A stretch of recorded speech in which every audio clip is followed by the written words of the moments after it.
IMAX 3D. The best, most wonderful, Dolby Surround. insightful comments about technology you've ever thought you've heard until now or forever. Oh, I forgot to increase the bitrate.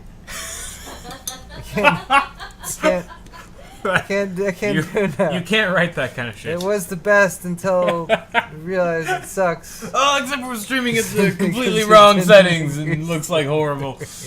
I'm so sorry. It's too late. It's totally too late now, too. Our will is good, people. Don't judge us too harshly. We'll fix it next week. We'll fix it. This is Correct horrible. streaming settings will come next week. This is really horrible. All right. So, hey, everyone. Wrong with it?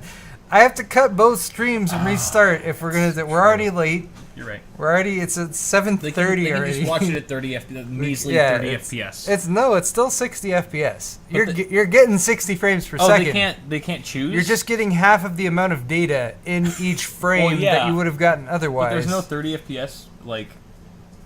I don't think you can. You can't select that between, on Twitch. Okay, it doesn't on like YouTube automatically. I don't think you can do that on YouTube either. So okay. Yeah. Hey everyone, though. Sorry. Welcome to Awesome Hardware, a live show about technology. How bad does it look?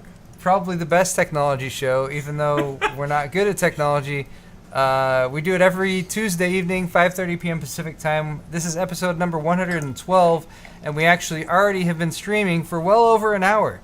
The first half of episode 112 is on Kyle's channel, which is called Bitwit. That was awesome. Did you bring your note cards? Yes. I have note cards. We're fine. The first half was on Kyle's channel, which is Bitwit. Link is in the description. Yeah, that was the sober half. So click on that if you're interested. Also, we do drink a few drinks of the beer and alcohol-enabled variety here on the show. Why is there still... I'm pouring it very slowly so that it's the perfect amount of head. We drink a few beers. Just giving you really good we head may right now. curse and use foul language, so bear that in mind if you are if you're young or easily offended. Sorry about that. And yes, what I was supposed to do before we started streaming was fix the bitrate, because the bitrate on the streaming software we use, XSplit, is still set to the default, which is ideally set up for like a 1080-30 stream. We're streaming at 60 frames per second because my camera is capturing at 60 frames per second. Fancy new capture system with a 6950X in it. Wait. Yeah, it continues. Can we drop... It continues? Oh, it continues. Can't just let the little green man go. Every time we take a drink, we have to take the little green man off the drink before we drink. Then 2 sips for me because I forgot. And then put him back on. All right. This show's already all over the place, so I don't blame any of you guys who have stopped watching. We're going to talk about Ethereum mining today because it sucks now. Depending on who you are and how reactive you are. It dropped, tanked in price or something? Fluctuations in the marketplace. We'll get to that. Okay. I'm teasing. Oh, you're teasing. Oh, you're just teasing. Do your tease. We're going to talk a little bit about net neutrality because there's a day of action going on tomorrow, and we'll be explaining that a little bit to you and talking about some of the variables there. Not seriously, though. Please don't assume this is some sort of reference. Serious show? Or serious show. Do not assume that we take not anything at all. seriously. And then we'll be talking about Intel because Intel continues to suck recently. There's no other way to describe it, really. But suck in a bad way. Yeah, let's dive into our first segment, though. Continuing from the first half, which is the continuation of tech news. But actually, no, never mind. Never mind about that. First off, if you want to buy stuff at our stores, check that out. PaulsHardware.net. PaulsHardware.net is my store. Shirts, mugs, and pint glasses. All good stuff. Buy it during the show. We'll give you a shout out at the end of the show. Same with Kyle's store, which is bitwit.tech/store. He also has shirts, mugs, pint glasses. All good stuff. Buy things. All right, back to news. First article is from Tweaktown. This one was written by none other than our good friend Anthony over at Tweaktown. Hey, Anthony! Friend of the show. Johnson to you, Anthony. Ethereum mining is dead. We've been talking about Ethereum mining a lot in the past, month or so since graphics card prices have gone through the roof. It's been very difficult to buy a GPU, especially if you're looking at anything in the mid-range, because people have been using them for cryptocurrency mining, most significantly Ethereum mining, because it's a good way to make some money. It was. Buy a graphics card for $250, spend a couple months mining with it, pay off your graphics card's price, and then all the money you get from mining after that is profit. Pure profit. Anthony's done a lot of mining. I know he's got a bit of a farm going. He shared some pictures of it via Tweaktown articles as well as on Facebook and whatnot. However, there's a pretty big fluctuation in the market just in the past 24 hours, and you can tell this is serious because it's a Tweaktown article and there's multiple pages. Look at this. Wait, why want they never do multiple pages unless it's serious. Alright, apparently I can't click on the drop down, but there's multiple pages. It's a 4-page article. And yeah, sorry. In the last 72 hours, the difficulty of mining Ethereum has increased pretty significantly. There's some areas highlighted here. This is the increase in difficulty of mining Ethereum because it gets more difficult to mine the more people mine it. The price, as a result, has dropped to a 2-month low, and what we're specifically talking about here is the DAG increase. So this is time in the bottom, and the DAG increase is over here on the right, and DAG increase is the level of difficulty that it takes to mine Ethereum. Hold on, I'm going to close this really What's quickly. DAG stand for? Difficulty? Thank you for cueing me, Kyle. DAG stands for Directed Acyclic Graph. In Ethereum, a DAG is created every epoch. Every epoch uses a combination of algorithms. The algorithms that kind of make up the basis of Ethereum. And then a new DAG comes out. And the bigger the DAG is, from my understanding, the more of the GPU memory it uses up. So the more difficult it makes it for the GPUs to mine. And please bear in mind that I haven't done much mining myself. Most of what I'm talking about here is from reading articles and everything like that. So if you guys are hardcore miners and you feel like what we're saying is not exactly accurate, I'm sorry. But there's nothing we can do about it. Anyway, the DAG has increased in waves throughout the first week of July. And then there was a massive mountain-like increase on July 11th. You can see the chart sort of ramps up right here to 1.2 T. And I don't know what 1.2 I have no idea what 1.2 T means. That's not terabytes, I don't think. But I believe it is the size of the DAG. I don't know. Beats me. This is why I've prefaced this with, by the way, we might have no idea what we're talking about. Also, we've been drinking. That makes everything okay. So, Anthony, because he's super into this, was following this very closely in the past 24 hours. Followed it as it bottomed out to the lowest price of $183.39. And actually, I have the current chart right here on CoinDesk, and this is up to date to the minute right now. So here's where it started to drop off. So this is the 11th of July. You'll notice it actually hit a pretty low point here, 196.97. There was a massive increase in the difficulty of mining, and then it started to just fall off really significantly here over the past day. Bottomed out at about 183.39, but then it bumped back up right here. So remember that it jumped back up right here as you read Anthony's article, because it makes it kind of funny. Price drops below $180 US. On page 4, he points out that all cryptocurrencies are down, not just Ethereum. I'm getting a call from our good friend and moderator Nick. Really? Cell processing. What's up, dude? Wow, what's going on? Oh, is my... Oh, your video's unlisted. You're right, it is. Thank you, Nick. Got it. Thank you very much, Cell. Thank you, Cell. You're right, that probably makes it more challenging for people to watch. It's right here. Cell's the best. He's the best man I've ever known. Sorry, I suck. It's public now. Let's build him another computer. Like right now. Right now? Just build him another computer. Fuck just another one? Just screw the rest of the show? Have it build him more computers than he has use for. Okay. And then even what? Even 2.0, my brother-in-law, who's an avid watcher of our show, just texted me now. Paul isn't streaming to YouTube right now, just FYI. So yeah. I am streaming to YouTube. It was just Thank you, private 2.0. instead of public. Yeah, you were. But now it's been updated. Now So- the world knows. So now more people should be able to watch. So thank you, I've Cell. done that many times. Thank you, Cell. And yeah, this is again another episode where we're relying a lot on blaming the fact that we've been drinking. And I'm gonna have some more. Yep. 8. Green man for the win. That's right. So that means the only people who have been really watching have been the true And the diehard fans. fans. The only ones The that diehard matter. fans Yep. who follow us on Twitter Screw the rest. to get the links and all that good stuff. Screw the rest. Okay. Screw you guys. All right, let's go back Thanks, to making guys. fun of Anthony. Yeah, So Anthony points out here that all digital currency is hurting. And again, this article he wrote was about 12 hours ago, maybe 12 to 18 hours ago when it actually posted up there. Here's a look at current all digital currency. This is on coinmarketcap.com.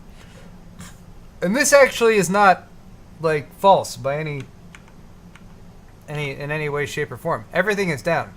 Look at the 7-day, look at the 24-hour, look at the 1 hour. Wow. Everything is down. There's Yeah, a it'll be couple. up soon enough. There's a couple that are maintaining, to some degree, a level of improvement, but there's a lot of red on this chart. There's a lot of red going on. So there's certainly something going on in the wider markets when it comes to cryptocurrency in general, and it's difficult to pinpoint what exactly the cause happens to be.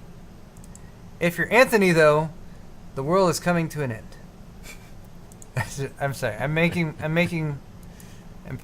hoping Anthony watches this because he's really not that reactive. But on page 4 of his article, he notes that all currencies are down. On page 5, he despairs. He says, "What to expect this week?" He says. Bear in mind, he also titled his article "Ethereum Mining is Dead." So everything's hitting a new low, and right now it bottomed out for him at like 185 ish. Could we see below 150 in the next few days? What about below 100? I feel like that's not a huge drop though. From what? What about below 50? From 220 to 180? That doesn't seem like a huge Well, you got to remember drop. the peak was $400. About $400 is where it Okay. maxed out at least in the past couple months when it comes to when it was the most profitable. Can you mine? So- Can you mine multiple cryptocurrencies at once? Yes. On system. In fact, there's I don't know the name of it off the top of my head, but there are mining applications you can get that will just, according to what the mining application thinks, mine most whatever valuable. currency is going to get you the most money Got at it. the time. I So see. that's something you can do. Alright. There's lots of ways that you can go Well, about cryptocurrency I mining. mean, at least hopefully then his whatever system he's got set up, hopefully just switched over to the next highest paying Yeah. thing, which seems to be Bitcoin. Well, obviously Bitcoin's in number 1. Oh It yeah. has Oh, been. Bitcoin, the value has been number 1 for quite some time, just because Yeah. it's valued so high. But there's More other ways established. of sorting this as well that you can look at. So Bitcoin and Ethereum are pretty high. Ethereum right now, as of the filming of this, is $189.84. Why is Ripple number 3 when it's only $0.17? Because right now this is being sorted by, I don't know what this is being sorted by, circulating supply. Oh. Wait. I don't know how this is being sorted. It's just number right here. Tells But us yeah, why. I don't. CoinMarketCap.com. I'm not sure how they sort these and how they determine. Oh, they're Interesting. looking at market cap. That's what they're looking at. So depending on the number of coins that are out there on the market and the value How of the much that coins on the value is. market equals the market cap. So Bitcoin has the highest market cap at Wow. $37 billion. Right. Ethereum is at $17 billion. Ripple's at $6 billion. But look at its circulating supply. Even though the price per Ripple, but I mean that's I don't know. 38. What was that? Billion? But, I mean, you No, got that's- to remember, yeah, it's billion. cryptocurrencies are developed by people, and they operate in different ways. So this one is clearly operating in a way that the amount of mining that you do gets you a coin at a faster rate than the other currencies. So Yeah. it's all relative, I guess, course, yeah. is what I'm trying to say. Theory Anyway, of though. relativity. Let's move on. So yeah, point being here that regardless of the pricing changes and fluctuations of Ethereum, which can be very volatile, The difficulty increase remains the same. So it is now more challenging to mine Ethereum. So the amount of money that you invest in getting an RX 580 or an RX 570 or 480 or whatever you're using to mine is now less valuable than it was before. Because the amount of work that GPU can do to get a coin is now more than it was before. Because more people have been mining. And that's just sort of the iterative way that cryptocurrencies work. It gets more challenging the more people mine it. So who knows how this is all going to play out? We don't know. We don't know how long the current cryptocurrency mining craze is going to last. Hopefully at some point it drops off and there's a lot of GPUs on the market that people can buy for pretty low prices.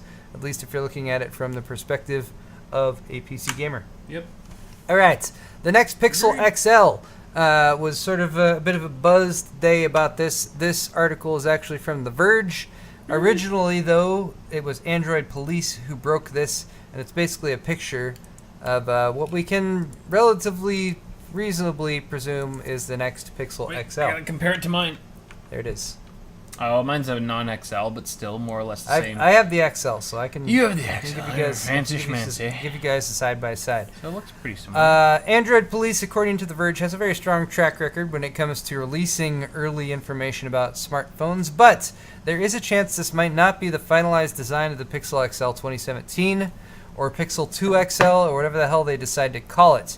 It does appear to be taller. It's 6 inches tall. And it is slimmer, so it's not quite as wide. It has a 2:1 aspect ratio for the display, like the LG G6, and it seems to have only one lens here on the back. If you look at the no dual camera. So yeah, not the dual camera configuration. Although the lens assembly does also seem to be larger. I don't know what we can. The what seems to be larger? The lens assembly. Like if you look at the actual. It's tiny. So yeah, I've got my. Yep. There's my alright, so little tiny thing in the corner there. There's my Pixel XL, and you can see the cameras are up here.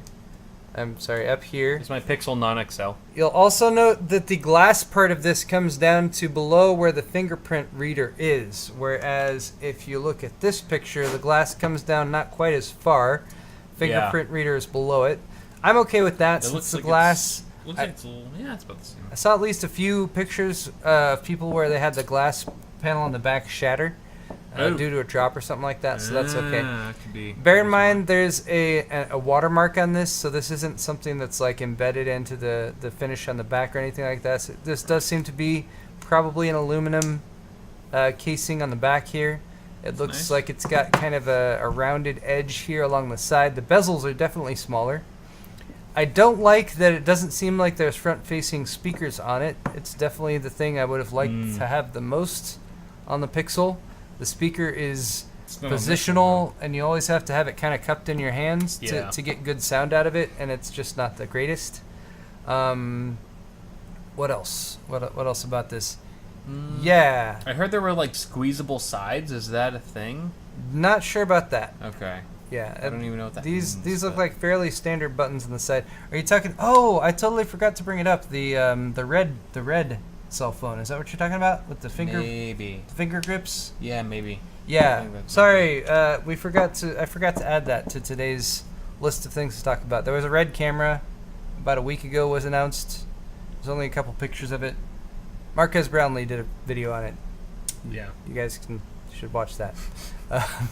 He'll do a much better job of explaining it than we will. Yeah, so yeah, all in all, the Pixel XL, I mean, design-wise, it looks pretty clean. Oh, maybe, or maybe people nice. are talking about the HTC 11 has squeezable sides. Oh, the U11? I'm not sure. I haven't heard of that one.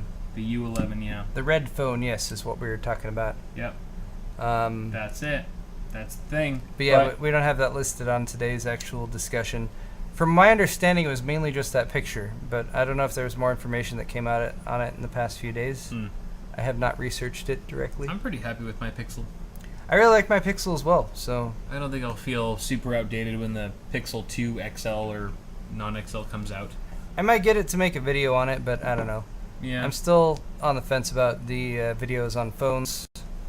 They're kind of hit or miss. Yeah. I mean, because I don't do them that often, so people don't look for them from me. Right. So. True. Yeah. YouTube probably sees it too. Like, you're a PC guy. Exactly. No one's gonna watch your stupid mobile video. You don't cares. know anything about phones. I'm gonna push your that. video. All right. Stupid algorithm. I have a straw poll that I'm linking in chat right now. Ooh, that goes along with this story. So if you guys are interested, did you post in both already? You want me to? Yeah, I posted both, so should be good. So go ahead and vote on that if you want. The Oculus has cut. Oculus has cut the price of the Rift again for the second time this year. $399, including the Oculus touchpads, as being demonstrated by this picture here with this dude. Nice. Yeah. That guy. So Oculus did a vlog overnight last night. Rift and Touch, $400. That's a pretty good deal. My question that I'm asking you guys to answer is, VR hasn't exactly taken off. There's, it's niche still for sure, but there's still speculation that it might take off. And what are the barriers to it taking off? So my question for you guys is, now that this is $400, do you think that VR might take off a little bit more with a lower cost to entry?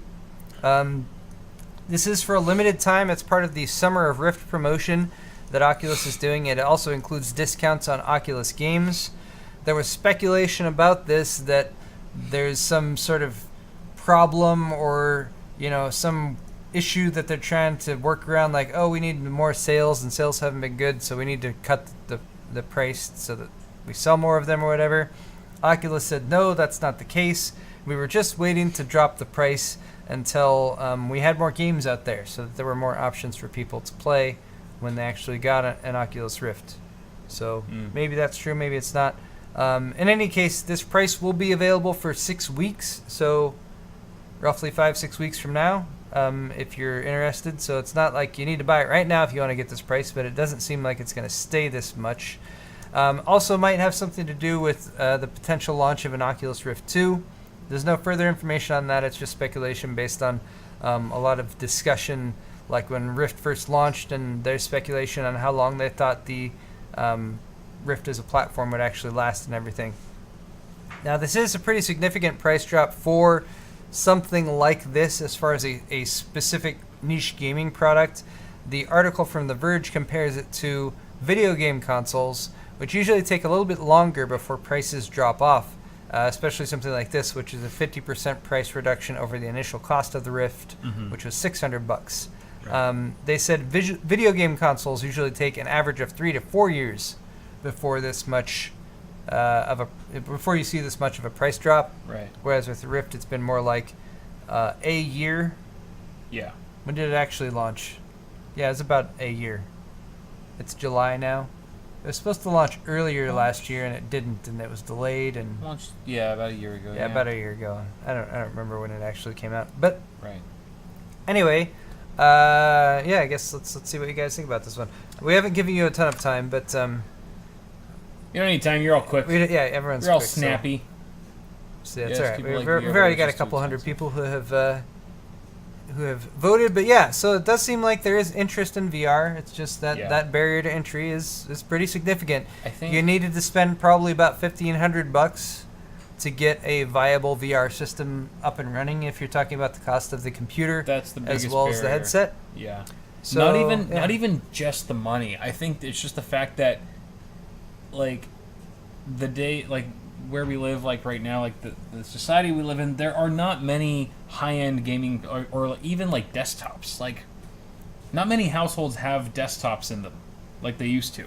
Like a gaming system with a decently powered graphics card and any stuff? desktop. I feel like the average household in America now, like, doesn't even know what a desktop is. Like, it's all been, or they have a desktop, but it's like over in the corner and no one's used it for a couple of years because it got really slow. It's like 5-10 years old, and they're all on their tablets, their smartphones, or laptops. And so I feel like that's the biggest barrier to entry, not just the price of a desktop, but just the fact that people have to now seek out buying a desktop. And most likely it's going to be a pre-built for them. They're not going to, like, build their own most people, again, are not going to build their own system just for VR. They're probably going to buy a pre-built, but they're not going to know where to look. They're going to be like, well, what kind of specs do I need? What are the minimum requirements? What does that even look like? What do all these numbers and model SKUs mean I feel like that's like the hugest barrier to entry. And I just pulled up an article, just like didn't take me much time to find it all. Sony's PSVR, the PlayStation VR, has nearly quadrupled Vive sales in Q1 2017, according to SuperData, which just kind of reaffirms this fact that like PSVR is taking off way more than Vive is, even though the functionality and like the games offered might not be nearly as innovative as what's offered on Vive, simply because people at this point are just so much more in tune with like a gaming console than they are a DIY or pre-built desktop PC. Like desktop PCs are really like, it's ironic too, because desktop PCs are like the cream of the crop when it comes to technological advancement in terms of graphic fidelity and just smooth gameplay.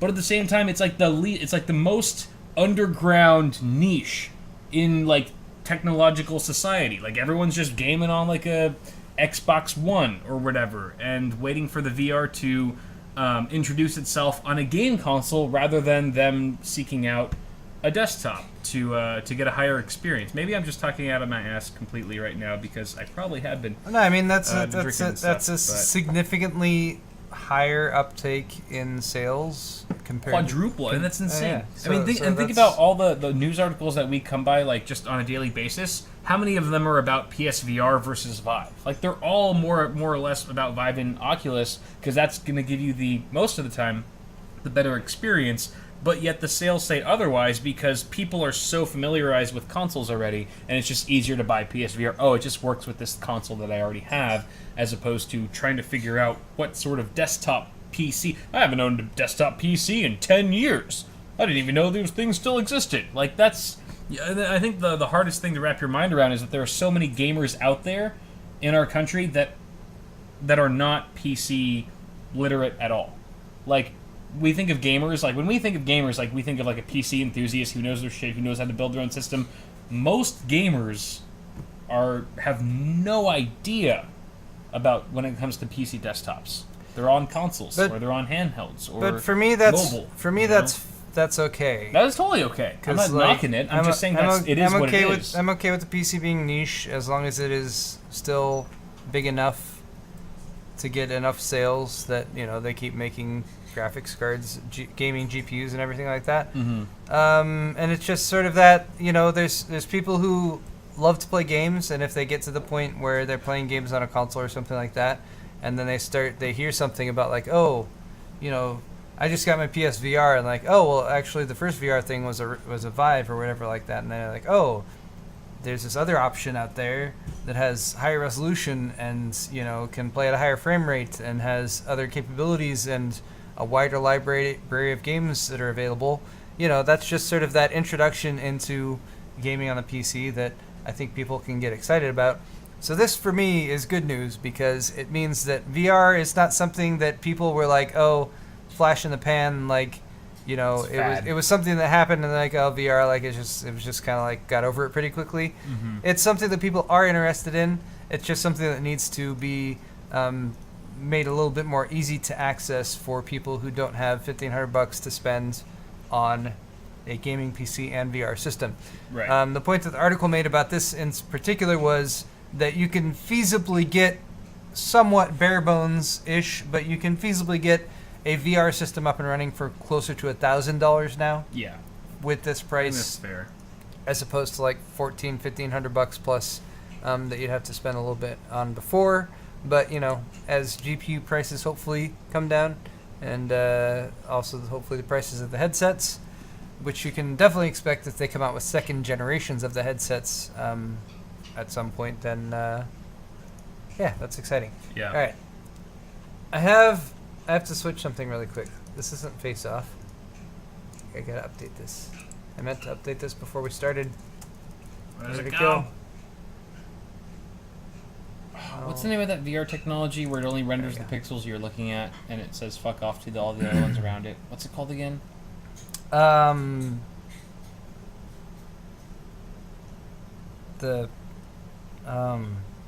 remember. You know what I'm talking about, though. Yeah, I know what you're talking about. I don't remember the name of it.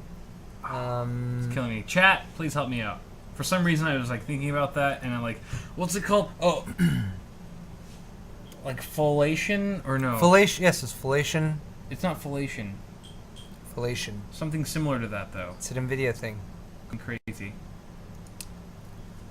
I have like a bunch of NVIDIA PDFs that they've sent me with their marketing stuff, and I bet it's in one of those. Yeah. Fellatio. Fellatio. VR fellatio. Yes. That's what my wife thought. That can't be right. Okay. It's time for NetWatch. Yes, it is. The segment where we talk about the internet. Foveated. And watching. Foveated? Foveated. I think you're right. Foveated rendering. Foveated rendering. Thank God. You're right. Thank God. Fellatio rendering. See, I was somewhat close with fellatio. Bye, Felicia. I was in the same ball. I was at least in the same ballpark. Mm-hmm. Foveated rendering. The more you know. Okay. There it is. There it is. People know more things now. Remember it. Know it. Live it. All right, carry on, Paul. Sorry. Okay, the EFF, the Electronic Frontier Foundation, has released their Who Has Your Back list, a list that they've been doing for a few years now, which basically talks about, it analyzes and evaluates how companies deal with user data when government entities come seeking it.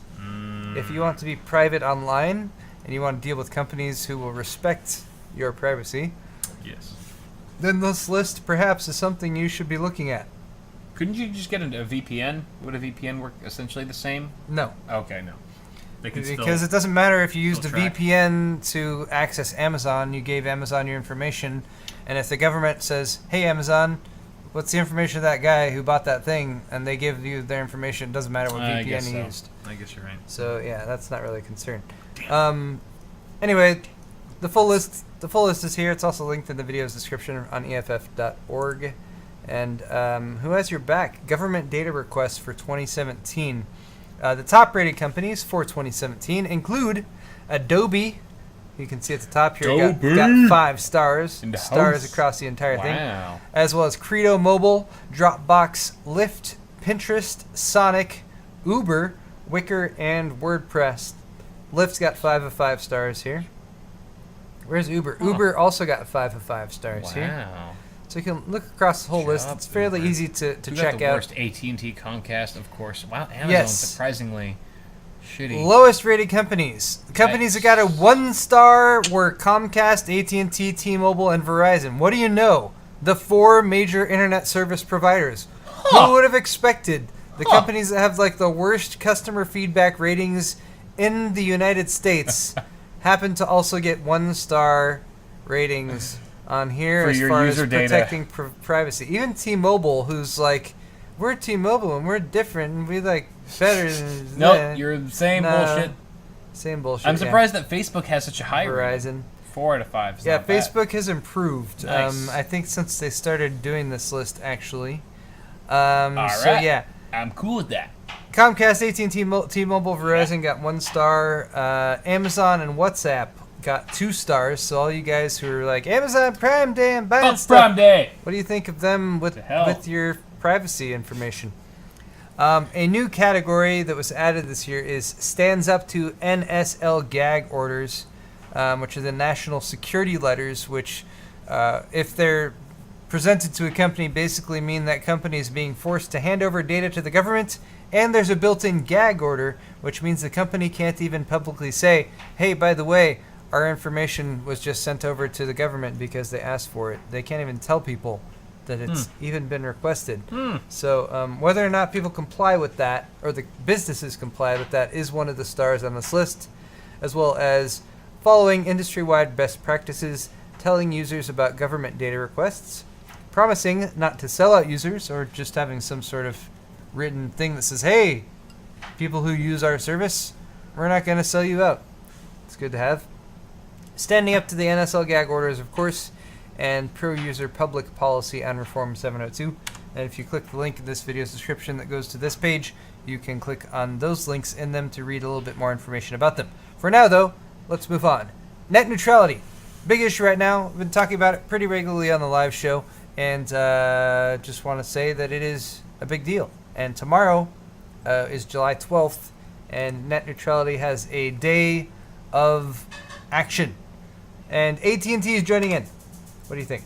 What? AT&T joins the net neutrality protest. Despite suing to block net neutrality. Yes, despite the fact that they have sued the FCC in the past to attempt to block net neutrality rules, AT&T is attempting to tell people, yeah, we're part of this too.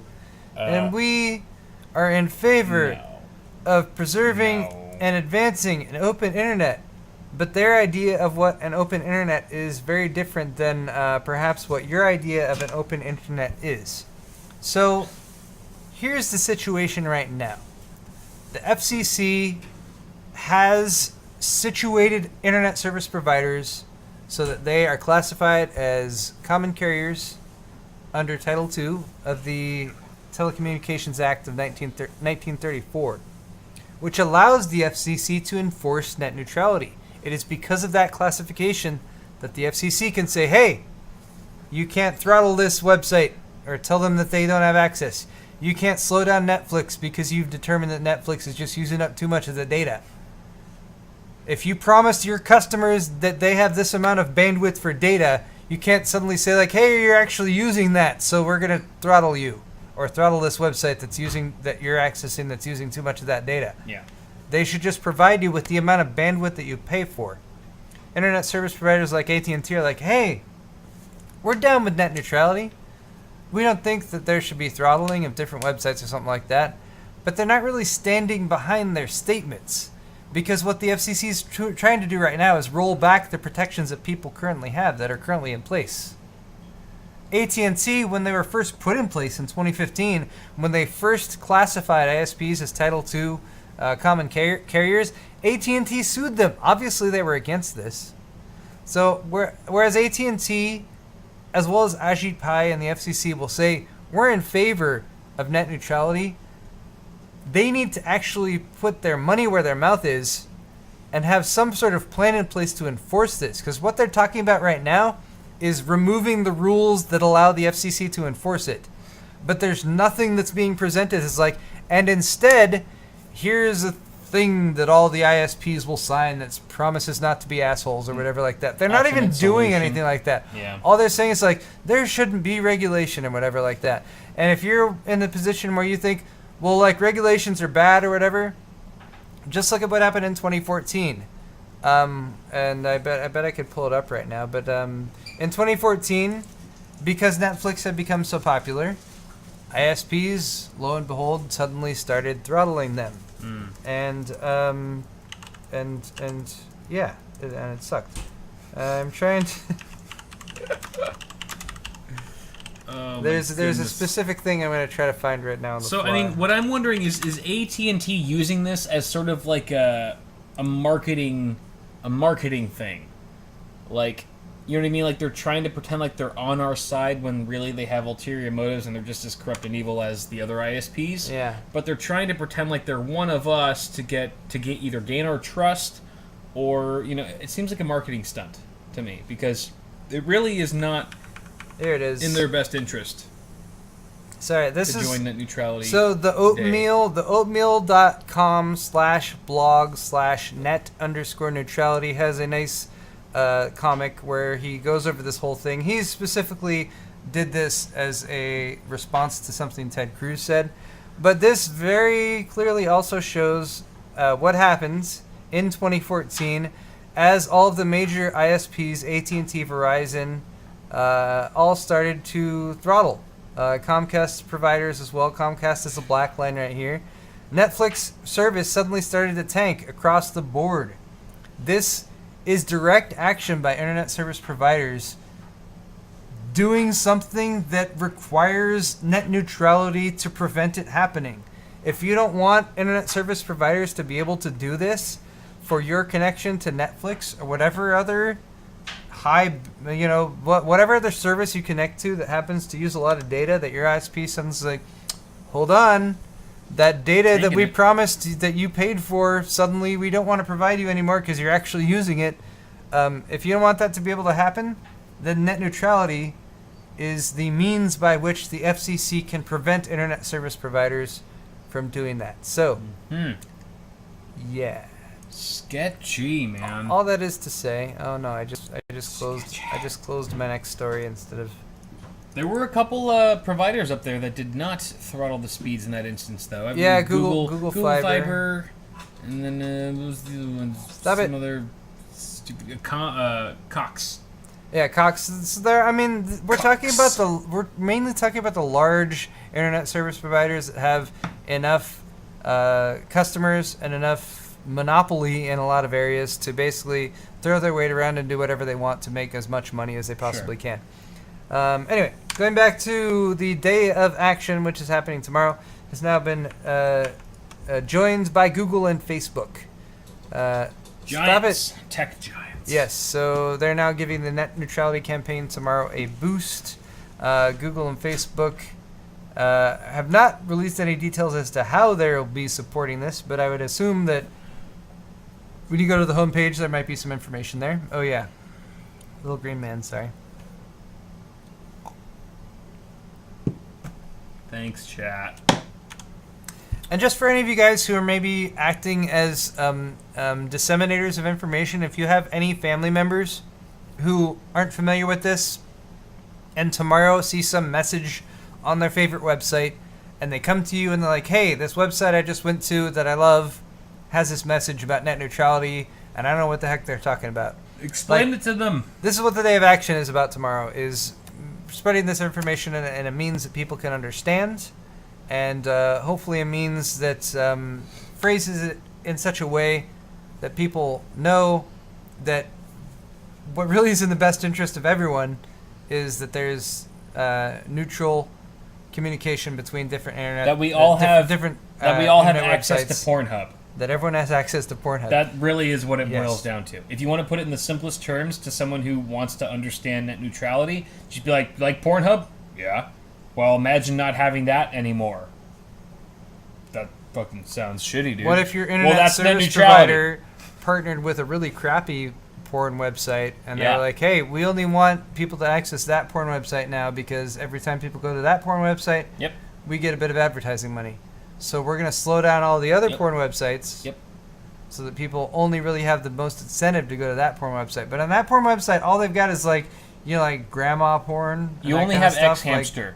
Where they just shorthand you on the clips. Like all the clips are like 3 minutes long. Like what the fuck is this? It's like Lemon Party times 1,000 going on there. And who's interested in that? Like I'm gonna come right as the video's ending. Who wants that? Nobody. No one.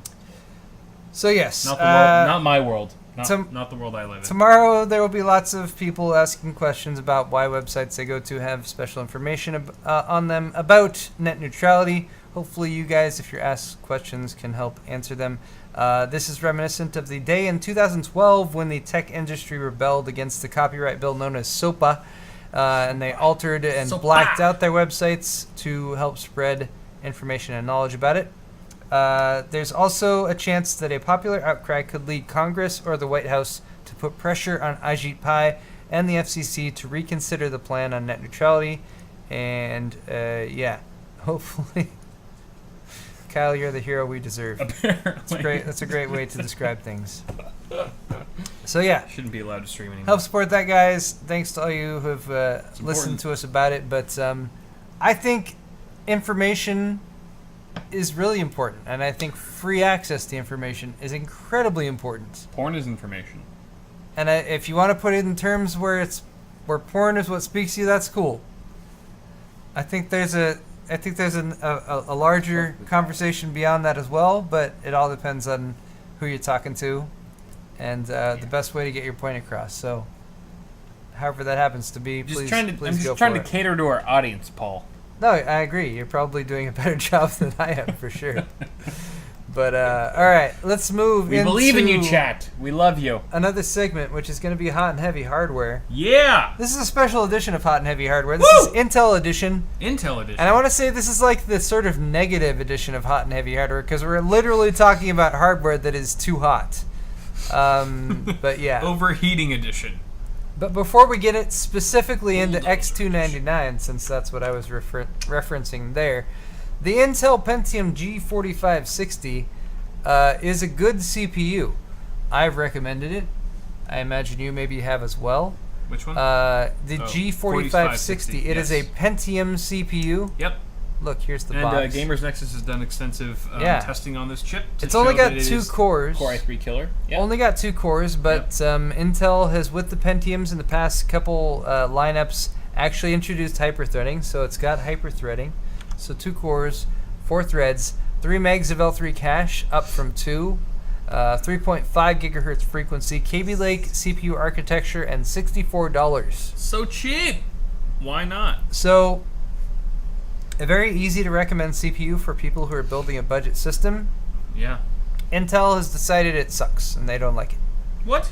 Because it's competing with themselves, right? Because it competes with their i3 processors, which cost more money. So why would anyone buy an i3 processor when they can get a 4560 for $64? The price to performance is really significantly skewed when you go up to the i3 level. So, Intel, seeing that they have a popular processor that people like and are interested in buying and has a good price to performance metric, has decided to limit the production of that CPU. No! Yes. Of course. No! What else could you possibly do, Kyle? No. Scale down production of the G4560. This is according to a report on DigiWorthy, by the way. So it's their fault if it's wrong. Scaling down production of a CPU like this would probably, potentially, I don't know for sure because I can't predict the future, but knowing how economics work, lead to price increases, lead to the lack of availability of that processor, potentially both. So the gravy train ride that was the 4560 that you could get for about $65 apparently is over. No. The cheapest i3 that you can get as a replacement is the i3 7100. Costs almost twice as much at $117 and has basically the same chip, just runs at 3.9 gigahertz instead of 3.5 gigahertz. So you're getting a few hundred megahertz higher clock speed. That's it. Yeah. For double price. For roughly double the price, yes. That sounds unreasonable. That sounds pretty stupid. I'm going to go with the $64 CPU. Well, you would if you could buy it, but apparently they're not going to be available anymore. And that's a poor decision on Intel's part. At least that's my opinion. Let's continue hot and heavy hardware with the discussion. All right, so I'm going to make this a compliment sandwich, but in the reverse. Sandwiches. The compliments in the middle and the crappy stuff's on the outside. Freaking love sandwiches. In the middle, we have this i9-7900X that has been overclocked to 6.01 gigahertz. Oh, yeah. So, if you don't care too much about pricing, it's a little bit easier to get excited about the 7900X because it is a $1,000 processor, but it is very powerful. It's a 10-core CPU. The world record was set by Greek overclocker Sophos 1990. And as you can see, he used a pink hairdryer, which I think was pretty cool. That's pretty baller. But yeah, the 7900X was overclocked to 6.01 gigahertz on LN2 liquid nitrogen. It scored 12,189.52 in HardwareBot's Prime benchmark, which is the fastest 10-core score in the world. It is also the fastest single CPU system on that particular benchmark, so it's only been surpassed by dual CPU rigs, probably Xeon based, I would imagine. To achieve that frequency, it had a V-core voltage of 1.6 volts, which is pretty high if you're not using it on something like LN2. CPU multiplier was at 59, and the bus speed was at 102. The other hardware that was used, which you can sort of see in this picture, is the Gigabyte X299 SoC Champion motherboard, a kit of G-Skill Trident Z memory at 3263 megahertz, so also overclocked, a 120 gig Corsair Neutron SSD, and a Corsair AX1500i power supply. All that's led to that overclock and world records. Yay! Yay! So given the right configuration, 7900X can be pretty impressive. But that's talking about a hardcore overclocker using LN2. What about normal people? What about normal people who just get a 7900X and just plug it in and just want to use it? You might have some challenges to deal with. So I've been looking pretty closely at X299 because I've been trying to get to the point where I can say, well, sure, it's overpriced, and sure, it doesn't make that much sense for most people, but maybe it's still the fastest thing that's out there and the fastest thing that's available. Mm-hmm. But maybe that's not always the case. I have two links in the description. One is for this article on Tom's Hardware, just posted yesterday by Igor Wasilek, which is a 4-page article talking about the current state of X299, as well as problems, especially when it comes to overclocking. So they did some significant amount of overclocking using, they were testing the temperature of the VRMs, so the voltage regulators, the power delivery going to the system, as well as testing the CPU core temperature. The 7900X basically runs really hot, even if you have a decent AIO, like even at 240, like a 240 millimeter all-in-one cooler is like your baseline for a 7900X. That's pretty apparently crazy. And it can't even get even up above there. I think JJ from Asus was like, even like the big ass Noctua cooler, like the air coolers from Noctua, like they still have a challenge with it. Don't fully rely on them because they're not going to cut it, like, so which is insane. It's almost like you need liquid cooling for something like this. Yeah. Now, this article I also believe is a bit of a response to Der Bauer, who posted a little over a week ago about the sort of X299 VRM disaster, as he described it, which was referring specifically to attempting to overclock on X299 with a series of different motherboards, and the motherboards basically having a wide array of different reactions as far as the VRM temperatures, overclocking frequencies they were able to hit, temperatures of the CPU as well, and just general instability and inconsistency of performance across different between boards. Yeah, between different boards and different platforms. Huh. So the Tom's Hardware article goes into some of that as far as their testing configurations, how they're setting up, how they're measuring stuff like temperatures of the VRMs. Do you know what like the sort of delta was between like the coolest running board and the hottest running board in terms of VRM or CPU temps? Like what kind of it's hard to make a generic statement about that. In this article, they're using the MSI X299 Gaming Pro Carbon AC, but it's so like when you're talking about VRMs and the components in VRMs, they're often rated at much higher temperatures. They're rated actually to run at temperatures up to like 125 C or something like that. Right. Whereas the I believe the 7900X will start to throttle at about 95 C. Mm-hmm. But the temperature measurements for a lot of the power delivery components are not taken on the power delivery component itself. There's not a temperature sensor that's built onto that component. So the sensors are placed on the PCB that might be right next to the component. Right. So it might not be actually testing the temperature of the component itself. It might be getting something that's similar to that. Yeah. And of course, there's different motherboards, different implementations of the power delivery that operate in different ways. As far as the article goes, they do specifically point out, and let me get to that second page. They do specifically point out in the second page one of the big complaints that I feel like has been across the board about Skylake X, which is the thermal interface material that they used between the heat spreader and the CPU itself. And there are charts from their temperature testing when it comes to the temperature of the heat spreader. They noticed that there was a very significant glaring temperature difference between the heat spreader on top and the cores of the CPU underneath, which they attributed to crappy thermal interface material. On the third page, scroll down a little bit more. There's more details in these articles, you guys. If you want more information, again, linked in the description, so I encourage you to check them out. But yeah, basically, here's a quote from the article. Depending on whether you use enhanced turbo option, which is an option in the Skylake X CPUs, depending on whether you use that or not, power consumption in excess of 230 watts in AVX heavy workloads can happen, or as high as 200 watts without AVX right out of the box, without overclocking or anything like that, which is completely not in the realm of what an air cooler can support. The listed TDP of a 7900X is 140 watts. So that's significantly out of the range of what you would expect. So even going with what you would expect to be fairly conservative measurements from Intel, they're usually very conservative about this stuff, is not being supported by your typical air cooler.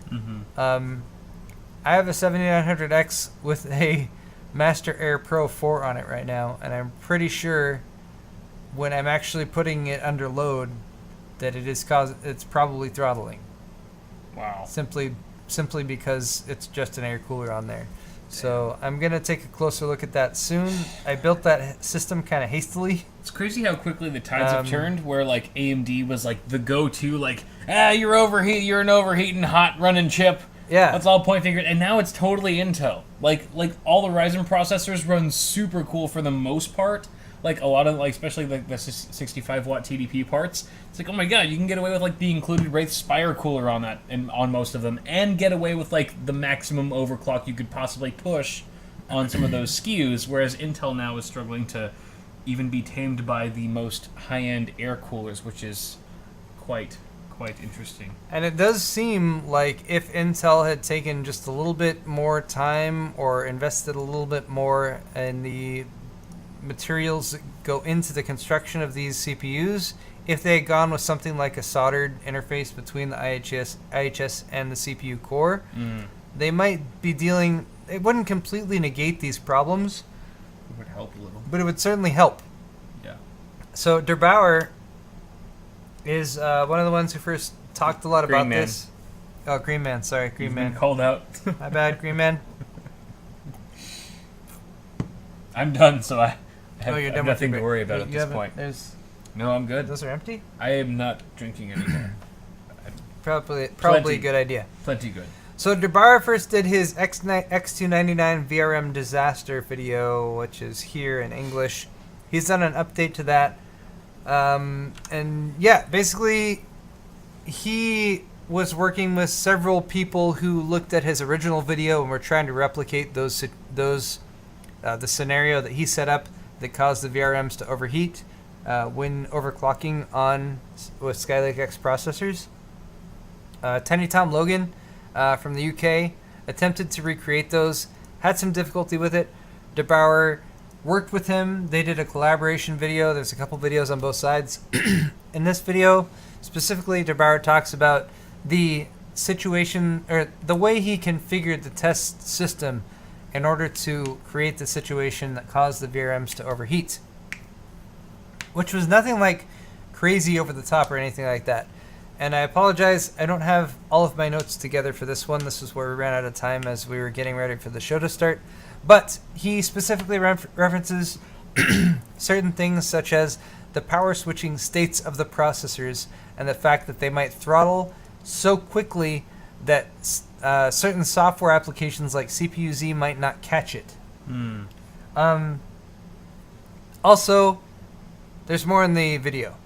I'd like to say more details right now, but I think I'm really getting to the point where if I attempted to go into it further, I might say things that were completely incorrect.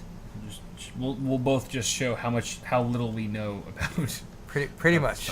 That's what I'm risking here. Indeed. High level. We'll keep it high level. Yeah, the Tom's Hardware article was talking about how a lot of the blame at the initial launch of this platform was placed on motherboard manufacturers because the CPU power delivery configurations weren't up to snuff. I think what's sort of leveled out here is that there's definitely blame to be placed on both sides. Having better cooling for the VRMs would definitely have helped. MSI, for example, instead of doing their plastic plates that you can customize with your name on it or whatever they did, might have been better invested in just making sure the VRMs were functionally dissipating as much heat as they possibly could. True. But there's definitely, of course, blame on the Intel side as well. Of course. Because when it comes to overclocking in particular, there's just a lot of variance between different motherboards, depending on the current setting as far as CPU power delivery goes. If it's set to 100%, you might not see the same situation that Der Bauer encountered, but if you set it to 130 or 140% that's available in the motherboard UEFI that might actually cause that situation to happen. So, again, I encourage you guys to check out those videos if you want a little bit more detail on that. Interesting. Because that's about as far as I could get today. Oh, I did have better notes on that. I had better notes on it, and it went away. But it's all right. We're getting late. It's getting late in the day. The point is, screw X299. You should all just abandon it. X299 is a challenge. Sham. It's a sham.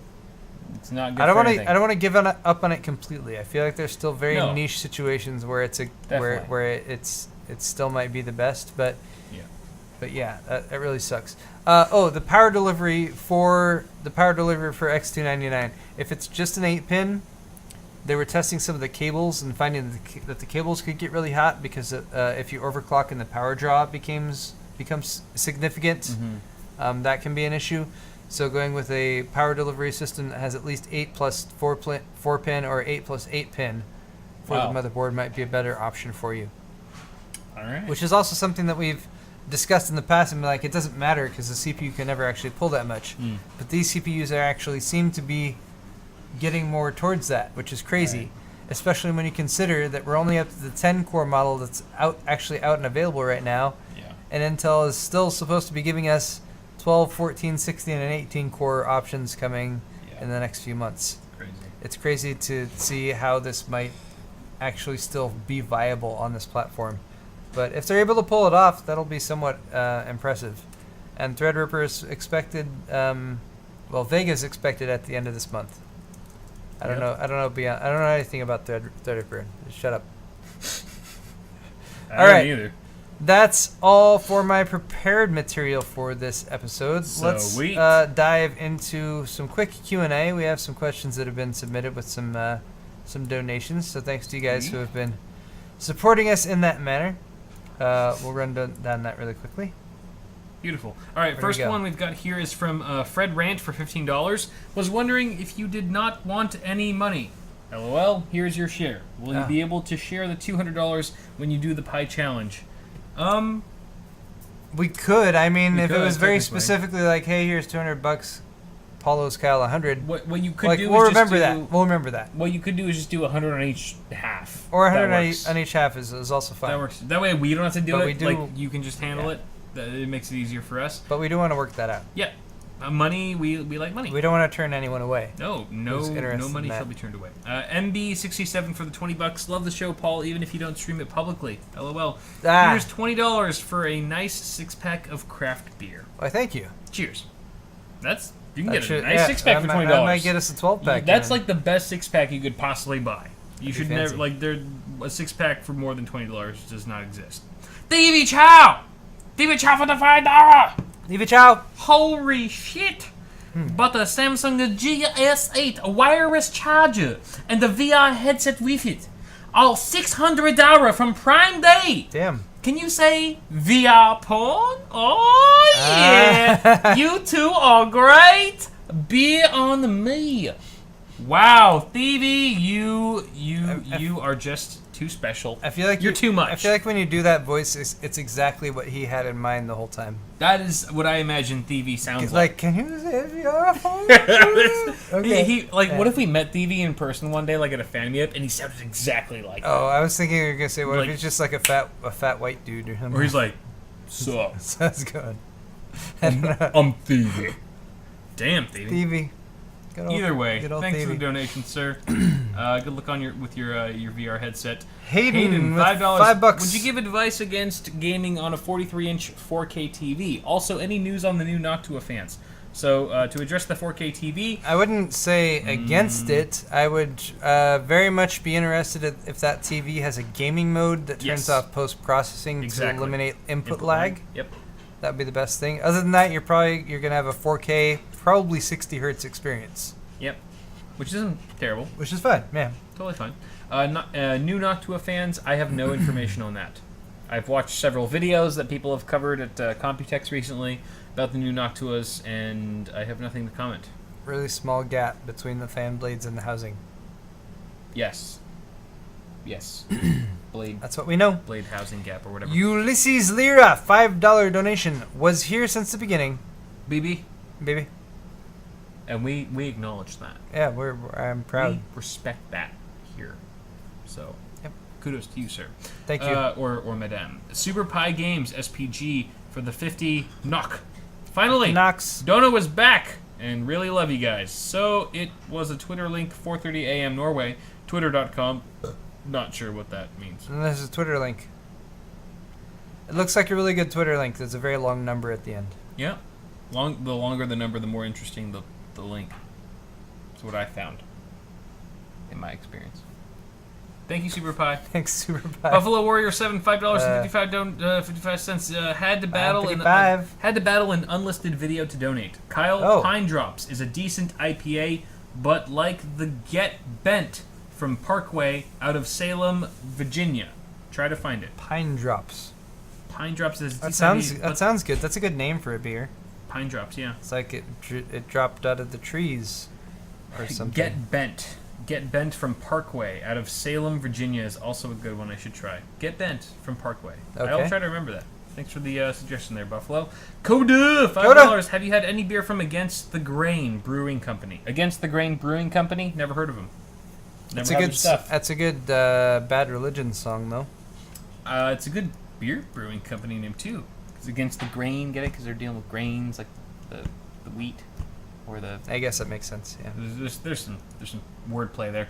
Luke not $5. It's more likely that we're a projection on the surface of an event horizon than inside a VR. Totally agree. Couldn't agree more. Yes, you're right. That makes perfect sense. El Jefe reviews again for the $10. I picked up a Z170 Maximus 8 Hero, $118 after mail-in rebate. That's a really good price. And 16 gigs of Tread and ZRGB DDR4 from Newegg. Should I go i5 7600K or i7 7700K for 1080p gaming and YouTube channel video editing? I will say if you're doing some hardcore video editing, you're doing that regularly, the i7 is nice because it is hyper-threaded, and it's got 4 cores, 8 threads. I would even possibly consider Ryzen if you're doing any sort of workstation applications whatsoever, because you're going to be getting more threads and cores as a result for either not much more money or less money than what you could get for an equivalent mainstream Intel processor. So check out maybe like a 1600, like an R5 1600 perhaps, or even an R7 1700.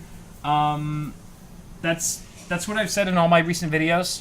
Like, all my recent videos is like, if you're just gaming, just go with Intel. But if you're doing anything else besides gaming, then just do Ryzen. That's what I've said in like every other video. Advice. It would be wrong of me to go against that opinion now, so that's what I'm going to stick true to. Real quick, at this point. Super Pie Games, because he's going crazy in chat. This was his Twitter link. He has the wood case. It's a 4930K CPU at 4.5 gigahertz, 32 gigs of RAM, a Zotac Amp Extreme, and a 1080 Ti custom loop.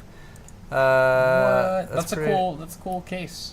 This is the wood paneling. Fantex, right? I think. No, NZXT?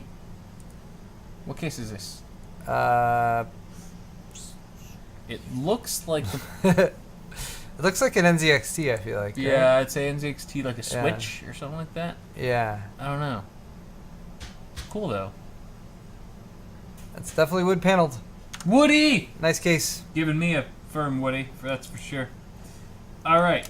Next up, we've got... Where do we leave off? Knowledge. Right? Yes. No. Knowledge. $7.77. Random pop quiz. War is peace. Freedom is slavery. Ignorance is strength. Ministry of Truth. What book is this from? Cheers, guys. I love your content. 1984. That's from... I was going to say 50 Shades of Grey, but you're probably right. Right? Yeah, 1984.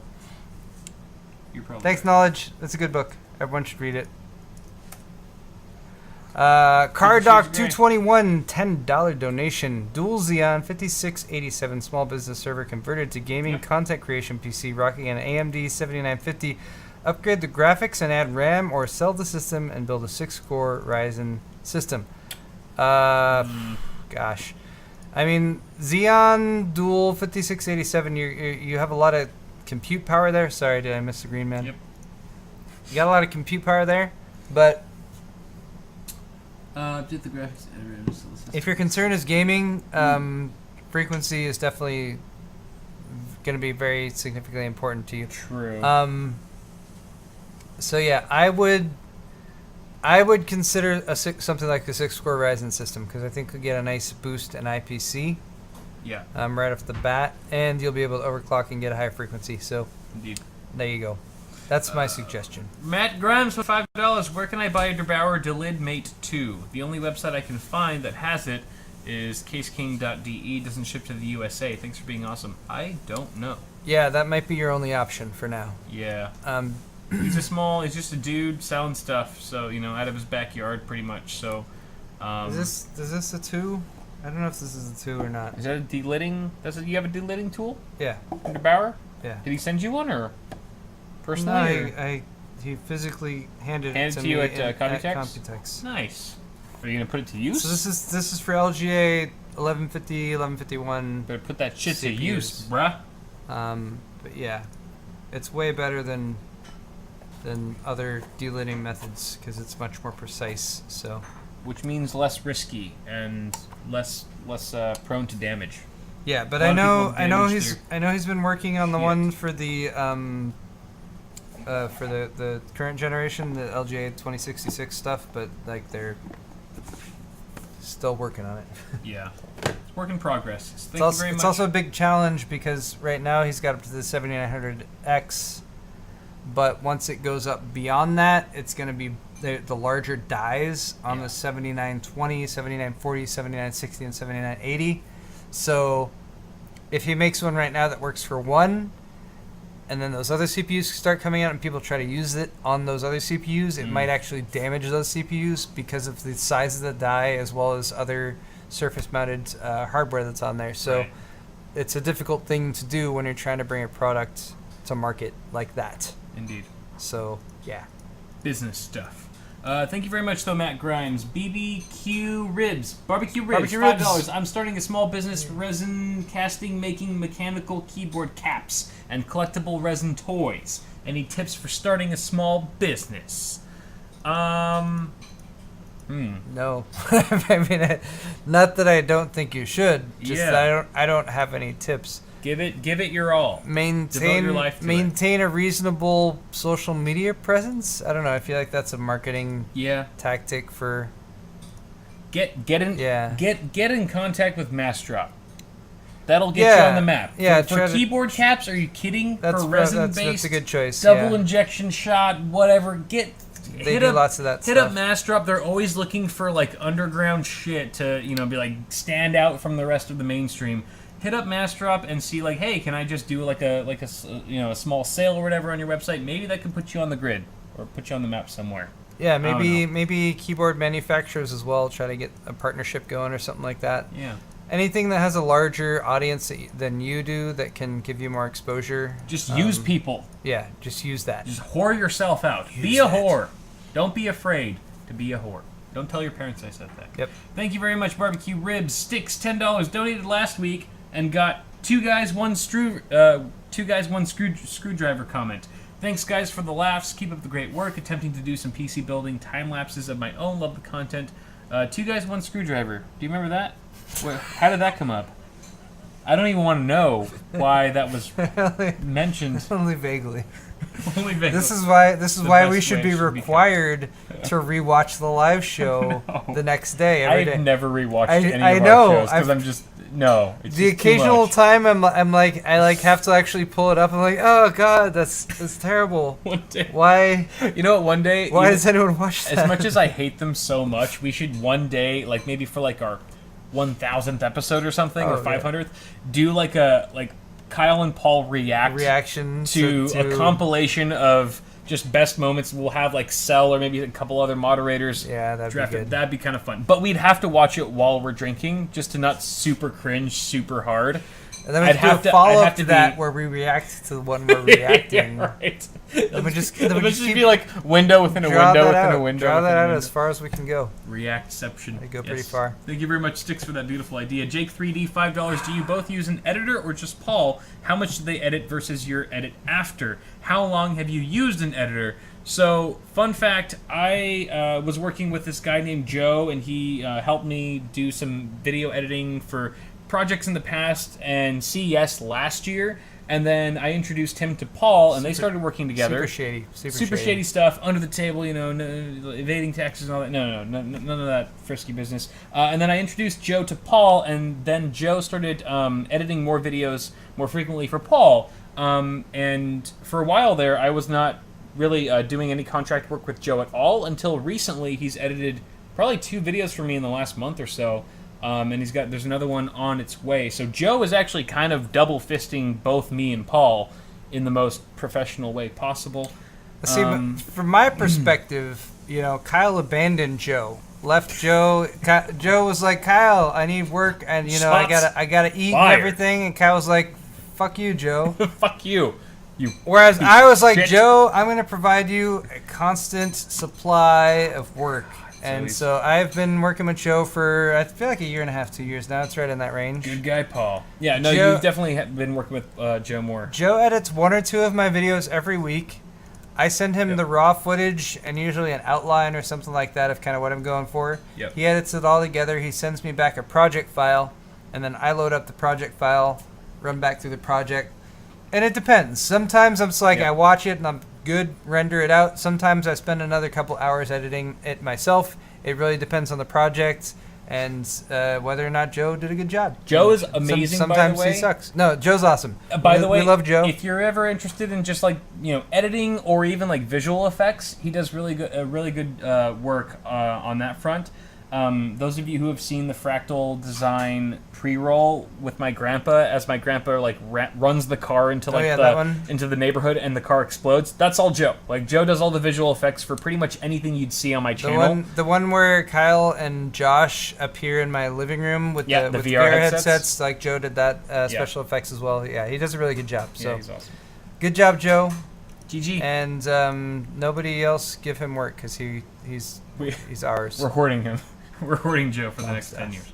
But thank you very much, Sticks, Jake. Oh no, wait. Jake that 3D. Was Jake 3D. Next week we 2 got more. Card Doc 221, $5. Oh yeah, and you guys are awesome. Drink a Great Lakes Edmund Fitzgerald for me next week. Edmund Fitzgerald. That sounds great. I will. The Wreck of the Edmund Fitzgerald is a song. Sounds like a distinguished gentleman. And Luke, for once again, not Luke, $5. Also read the Foundation series to offset the Orwellianism. In reference to George Orwell? Or no? Orwell... the Foundation series is by... I'm sorry. I've read part of it. I haven't read the whole thing. Foundation... It's a book series? It's one of the consummate sci-fi authors. Asimov? Isaac Asimov, yes. Isaac Asimov. Foundation, yeah. I've only read a couple of those books, though, but I should get back into it. Thank you, chat. Oh, my gosh. Chat everywhere is like, Isaac Asimov. Yes. Asimov! So never heard of him. Does that have anything to do with sci-fi at all, Asimov? Okay, yeah, sorry. It's a brain fart. That's okay. I didn't know either. Okay. Thank you, Luke. Yay, donations. I should get back into that. Let's do really quick Johnson shoutouts. Johnsons, we got a couple of those. I have 4 Johnsons. First Johnson from Michael from Ohio. Got a Thumbscrew t-shirt. Big thank you to you, sir. Michael and a Johnson. Yeah. Scott from California. Double Johnson from Scott. Hey, Scott Double Johnson got the Thumbscrew shirt as well as the English pub glass. Got some glasses and a CPU cooler shirt. Thank you very much, sir. And you will get those together in the same box, and you get a shipping refund back from us. Derek from Delaware. Thank you, Derek. Got a couple English pub glasses. Derek. Big Johnson for Derek. And finally, Zach from Missouri. Thank you so much, Zach, for grabbing also an English pub glass. I'm going to sell out of those soon enough. Oh, yeah. You just wait. All right, and that wraps it up for this. We had 2 more donations. We had 2 more donations. Very last second. So we're cutting them off after these 2 donations. Okay. It doesn't matter. We're not reading anymore. But Sekpazzi 12, $5. I have a Pentium G4560, which we were just talking about, and a GTX 1060 3GB with a 430 watt power supply. So tomorrow I'm getting an i5 7600K. Should I get a higher power supply, or is the 430 watt supply fine? I'm going to say you're okay. If it's a decent power supply, if it's not like some cut rate, no name brand you've never heard of, if it's 80 plus bronze Corsair, you're probably just fine. Yeah. I wouldn't want to go too much beyond that GTX 1060 with that, because if you increase your GPU power draw, you might, especially if you're overclocking. Yeah, only when it's peaking, you might start to see a little bit. But with that with that CPU and GPU, you should be totally fine with 430 watts. Indeed. And then finally, we have Mert Dragon for $5. Greetings from Las Vegas. Would you guys ever consider a fan meetup here in Sin City? We go there at least once a year, so I feel like that wouldn't be out of the question. Just usually we're there during CES, and it's so packed with everything happening all week, so that makes it more of a challenge. Maybe we could do like an Old Town meetup. Or, we're just like, I wouldn't be just chilling in Old Town or something. But the strip. I feel like we're getting more and more to the point where when we go places, if we're at a place, like it's more obligatory that like we should just do a fan meetup wherever we're at. Yeah. So we'll do our very best to incorporate more of those when we go and do traveling. Yeah. Yeah. I like fan meetups. I like meeting you guys. I do too. It's always fun. They're really cool. The ones we've had have all gone really well, so that's cool. Yep, no one's killed us yet. All right. Guys, that's all for my half of the show. Thanks so much for watching. If you missed Kyle's half, it's linked in the description. If you want to hit the thumbs up button on your way out, please do so. If you are watching live, we're going to do a Twitch raid right now. So go over to twitch.tv/Neptura. Neptura. Tell them that we sent you and that you're raiding them from Awesome Hardware. Yep. And they'll be super stoked. Raid the hell out of their buttholes. If anybody's interested in making timestamps for us, please do so. We love you guys who do that. It's really, really, really helpful for us. And someone already did timestamps for me. Geez, that's amazing. I know. I'll pin those ASAP, and then I will also post those in the description and give you credit for that and for your hard work. Thank you guys so much for watching this episode, though. We'll be back again next week with another episode of Awesome Hardware. Bye, guys. And have a good day. Have a good week.